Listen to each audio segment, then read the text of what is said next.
ఏంటి అంత ఈజీనా ఒక మనిషిని హర్ట్ చేయడం మాటలతో? చేస్తున్నారు కదా! నేను ఒకటే ఈ మాంసపు ముద్ద ఉందా, రుచులు ఎరిగిన మాంసం ముద్ద అంట నేను. ఈ నాలుక ఏంటి అంటే చాలా ఉయ్యారంగా మెలికలు తిరుగుతూ పదప్రయోగాలు చేస్తుంది.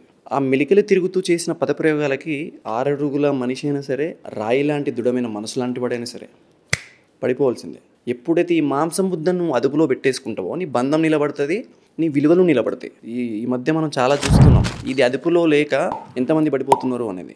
మెయిన్గా ఒకటే మాట మాట్లాడతా, ఒక మనిషిని అంత ఈజీగా బాధ పెట్టొద్దు అనే థాట్ నీ మైండ్లో ఉండాలి. నేను ఎప్పుడు ఒకటి చెప్తా, ఎంత పెద్ద యుద్ధమైనా సరే ఫస్ట్ స్టార్ట్ అయ్యేది నీ మెదడులోనే. ఇదే నువ్వు ఆపేస్తే ఈ పురుగు ఎప్పుడు ఒకటి తిరుగుతా చూసారా, ఇది ఆపేసామనుకో ఎన్ని యుద్ధాలైనా ఆపేయచ్చు. నువ్వు ఎంత పెద్ద అనుభవమైనా సృష్టించబడింది ఫస్ట్ నీ ఆలోచనలోనే.